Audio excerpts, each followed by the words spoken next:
I'm going to explain to you how to live longer, how to ward off diabetes, which is high amongst the Hispanics, the highest of all people in the world. They amputate their toes and their feet. I have them coming in here with no legs on crutches, okay? And to teach them new tricks, it's not easy. But it's easy if you follow the Bible. The Bible has a passage in there. You have ears. Listen and put into practice the things you hear. You will have life in abundance. If you don't listen, you won't have life in abundance. You may lose the very little you have. Now, Jesus spoke those words. It's written in red. You have ears. Listen. I make up the CDs, the cassette tapes, the pods. You put them by your bed and you listen. But if you don't put into practice the things you hear, it's not going to do you any good. And when you put them by your bed and you listen to them every night, they'll work for like 3 hours to 3 days, and then you slide back. And that's why it's important to listen every day for at least 3, 4, 5 months. About 4 months of listening can erase 50 years of garbage training. But you have to listen. Now, let me tell you, there's 2 ways to eat. One way is I make sessions. A small amount of food will make you feel full. Small amount of food will make you feel full. And people eat and they get full faster. Like Pavlov's dogs. The guy fed the dogs and rang a bell. And the dogs came and ate again. He rang the bell, they ate again. He rang the bell, they ate again. Their stomachs blew up. They almost died because they didn't know when to quit every time the bell went off. Well, when it's lunch times, people aren't even hungry. They're going to go to lunch. They 200, 300, 400-pound people got to go to lunch because it's noontime. The whistle went off. Okay? When kids get up in the morning, Mommy, I'm not hungry. You better eat.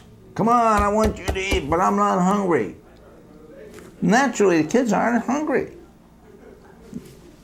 They browbeat them into eating, or they go to school now, and the school gives them breakfast. All garbage, mixed up stuff. And we got the highest rate of diabetes amongst young people than ever before right now. More obesity than ever before. And the schools have now voted to give them the breakfast. And we've been told by Ma and Grandma and everybody that breakfast is the best meal. Actually, it's the worst meal. But everybody has been told, even doctors, nurses, dietitians, everybody. Even that fat doctor out there in Tucson, what's his name? He's got a book on how to eat, and he's overweight. He likes to cook and stuff. I'm not going to mention his name in case we use this tape. But he's overweight. And he'll tell you how to cook and got a book on how to lose weight. He can't do it himself. I'm 165 pounds. Who are you going to listen to? I'm going to be 77 years old in 3 days. Okay? Guys my age are dead. They're not even alive anymore. Most of them. All my friends are gone. I got one left that's blind, another one left that just had a serious operation, and he's 7 years younger than me. I've been telling people how to eat for a long time. Don't be one of these people that the refrigerator door opens and closes. Saliva glands, some food, I hear the refrigerator, they gotta go eat. Okay, you're a pretty girl, but when you have weight on, it steals, it robs you of your looks, takes away your looks. Now, you can listen to the sessions that say small amount of food will make you feel full. And it works, but you have to keep listening because after 2 or 3 days, it wears off and you start eating more. I like food combining. The Bible, if you read it, the Old Testament people lived 250 years old. And they ate from the Garden of Eden. They didn't eat animals in the Old Testament. It was strictly from the garden. Rice, beans, corn, all those things they ate. Pomegranates and grapes, you name it. Now, after the flood, all of the vegetation was destroyed. The roots got rotten by the water laying on them.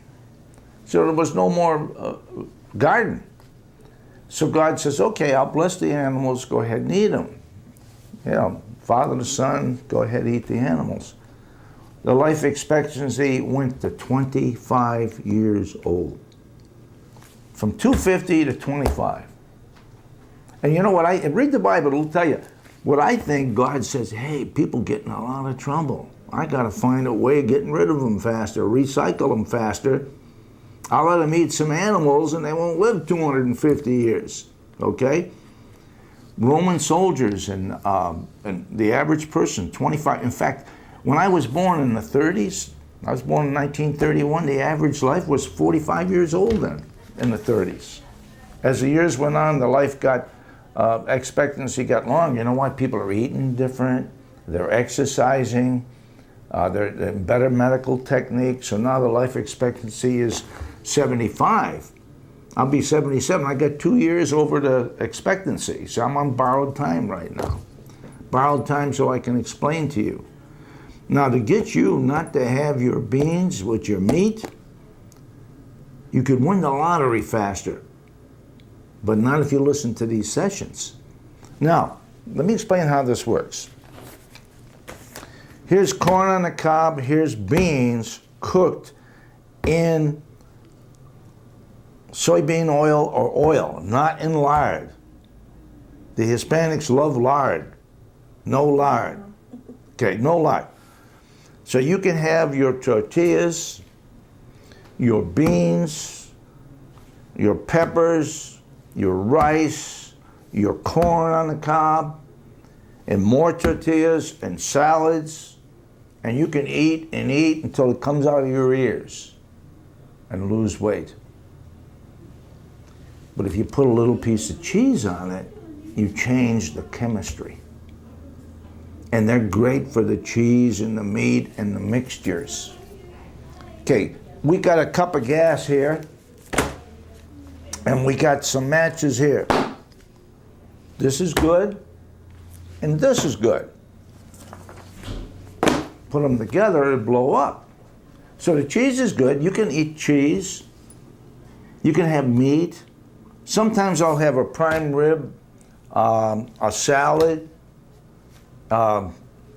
milk, cheese, fish. You can eat it all. I'll even have a little piece of chocolate candy bar. It's all animal. The chocolate bar was made from milk. The milk came from the cow. But I don't eat a lot of it, just a little bite, okay?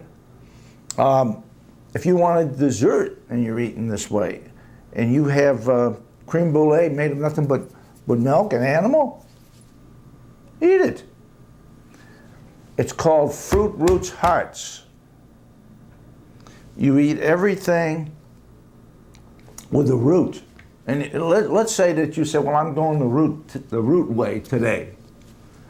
And you're going to have bread, you're going to have rice, you're going to have beans, you're going to have corn on the cob, you're going to have French fries. You can even have French fries. Put some ketchup on them. Not cooked in lard, though. But you're eating all roots. You don't have to wonder, say, did it have a root? How did it grow? It had a root. So you eat all the roots together. And then, if you decide you want to eat the other way, meat, you throw away the bun. You don't eat the bun. You eat the hamburger with the fork. No bun.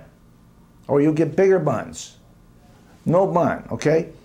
And so if you want to eat the meat, and you want to have, well, even milk. Milk comes from the cow. It's a heart. It comes from a heart. Tuna fish, chicken, fish, heartbeats. It's all heartbeats. So you say, well, I'm going a heartbeat way today. You're going to have everything with meat. When they bring the bread to you, you just put it in a bag or take it home. They put the rice on the side, the beans on the side. Tell them, just give me vegetables instead. It's hard. I go to restaurants and I told one guy, give me a rack of lamb. I want no rice, no beans, no bread, just a rack of lamb. Give me some extra vegetables. This was in a fancy hotel, and I'll tell you, man, was I mad. They had 2 lamb chops dipped in a batter of flour sitting on a bed of rice. And this was their best hotel out in Prescott, that casino up there. And the guy had a tuxedo, was from Chicago. I said, can't you? I said, where are you from? He says, Chicago. I says, don't you understand English? I says, I wanted a rack of lamb. I didn't want rice, beans, or corn. You got it dipped in flour, sitting on a bed of rice. And I says, I don't want to take it back. Tell the chef to eat it. I says, I'm going in the kitchen. And I want to watch him cook me some fish. And the reason for that is they spit on your food if you send it back. They say, I'll fix them. And then they look out the window to watch you eat, to get even with you. I said, I'm going to go watch the chef cook. So I walk in the kitchen because I'm really mad, right? And I'm a nice guy, and I don't get mad easy. But when it comes to the way I eat, this is what I do. And unless Jesus Christ sat on this desk and says, you can do it the other way, I have never put a piece of starch and a piece of meat together in almost 10 years now. Okay? I got all my teeth, all my hair, I got 20/20 vision. So who are you going to listen to? Some sick, old, bald-headed, no-tooth guy telling you, eat your breakfast. Who are you going to listen to? You're going to listen to someone that walks the walk, talks the talk, and does it, right? Right. Okay, so now, it's not easy. When you go out to a restaurant, man, they undermine it all the time. I'll go out and say, hey, I want a steak. Don't bring any potatoes or rice or anything. Just give me some extra slices of tomatoes, some vegetables, and what do you think, man? Here it comes. Here it comes with the rice and the beans and stuff on it. I just scrape it off. I don't eat it. Now, if they got nice big pizzas at the church and so forth, I take a fork, I scrape all the cheese, all the meat off, and I eat the bottom. I say, you wasted it. Now, I can eat the top or I can eat the bottom. I usually eat the bottom, put a little hot pepper on it, and I'll say, here, give that to the dog. You don't want to put the gas and the match together. Now, it's hard, especially your culture. I'm brought up Italian, spaghetti, meatballs. My first acid reflex attack, I was 40 years old. I was in Florida over my Aunt Emma's house, and she made the best spaghetti and meatballs you ever had. And she made her meatballs with parsley and peppers and garlic, and she would take white bread and she'd stick it in there, mix it up so it'd be white bread, and the meatballs were fluffy and soft, and I had 3 or 4 meatballs, a dish of spaghetti. I walked out of the house. I was 40 years old. I fell down on the ground, couldn't breathe. I didn't know what was wrong. I was having an acid reflex attack, but I didn't know. I didn't know at 40 years old what it was. Now, my wife makes meatballs with lamb and parsley and peppers and onions, but she puts no breadcrumbs in it and no bread no more. And when you make spaghetti and meatballs, I eat the spaghetti, a couple dishes. I don't touch the meatballs, but 3 hours go by, I say, hey, I'm going to taste the meatballs. Now I can have the meatballs. You eat everything, you're just not eating them at the same time. And if you did that, man, you'd find your clothes fall. Here's a black guy, look at him. Here, take a look at this guy. I sat him down and talked to him, but now I'm taping it because I'm getting worn out explaining this. It's not that complicated. It's called, he's got 100 pounds off. It's not that complicated. And I'll tell you something else. Now, you don't have to do this, but I have coffee in the morning. I used to have bacon and eggs and ham and all that stuff, and my belly was hanging out here. I was walking around like a Cheshire cat. I don't have breakfast no more. You have more energy, more pep. You feel more. As soon as you eat, it takes energy. In the morning, it's a time to go to the bathroom. It's like opening up your car. Let the oil out. and you're filling the top at the same time. You're filling the top and the oil's coming out of the bottom. Empty your system in the morning. Start eating about in the afternoon, okay? But I normally only have one meal a day. And I enjoy that evening meal. I don't need all that. I got more energy and I know what to do with now. But as soon as you eat, it takes, and you spend more energy digesting your food than all your manual labor that you do in a lifetime. You'll spend more energy in a lifetime digesting. Now, here's your heartbeat. I wanted to show you this book. I thought this was pretty neat. Here's your intestines. They're 30 feet long in your stomach. When you chew the food, you have to grind it with your teeth. It has to go down in through 30 feet of intestines. If you take cement and sand and water and cement, you make the cement. And then it gets hard and cakey. When you mix the flour with the meat, you're making cemento in the system. It's going to take you, a lot of people don't understand this, it's going to take you 8 to 24 hours to make the move. When you eat it separate, 3 hours, boom. Then 3 hours later, you can eat something else. And this is where you get the weight loss, because it passes through faster. And you don't pick up all of the diseases because it's caked in there. Some people got to go get a glassomy bag put on their side. Go to the bathroom the rest of their life with a bag. And you know what they were? Great mixers of foods. And you know what the people say when I talk to them? Well, listen to this. I eat good. I eat good. I eat good. You probably said that. I eat good. I eat good. But you're putting the gas in the match. And when you put them together, it's not good. You can have 2 steaks if you want. I go down and have a pizza made, and I say to him, I says, look at my finger. I want a pizza, no cheese, no cheese. Do you understand? And you pay for the pizza. And you wait 10, 15 minutes. And they bring the big box. Look in the box. Guess what? There's cheese on it. It's happened to me twice. I said, I don't want no cheese on it. Do you understand? No cheese, no cheese. And I said, let me look in the box, and there's the cheese. You've already paid them, so you can't walk out. They got your money already before they make it. And people say they eat good. John Wayne's son, I met. There's a picture of my wife and him hanging on the wall someplace here. And I told him about this way of eating. Know what he said? Steak and potatoes. Steak and potatoes. 54 years old, he died of a heart attack. Steak and potato man. Okay? So, what I'm trying to tell you is, I hope it's not going in this ear and out that ear. And it's not that hard. But you got to make some sacrifices. Got to make some sacrifices. No matter where I go,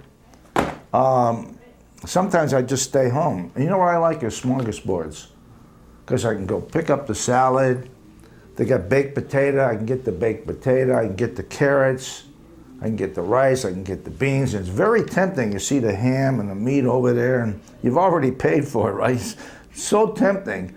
But sometimes I'll just go the starch, the root way, and I go to the Golden Corral out in Prescott. I love the food there. I don't know if you've ever eaten there. Yes. But usually I'll go to the meat route. I'll have the steak, and I'll have the ham, and I'll have the meat, but I'm not going to touch none of the other stuff. You can always have salad. Salads can be eaten even for breakfast.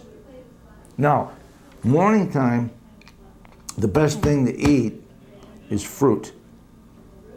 And the reason for that, it's water. And when you flush the toilet, what do you use? Water. Water. So if you're eating fruit, it's 40 minutes, 45 minutes to digest. It's washing the intestines, water. I was in Mexico and I was with a guy 40 and another guy 45. One had diabetes.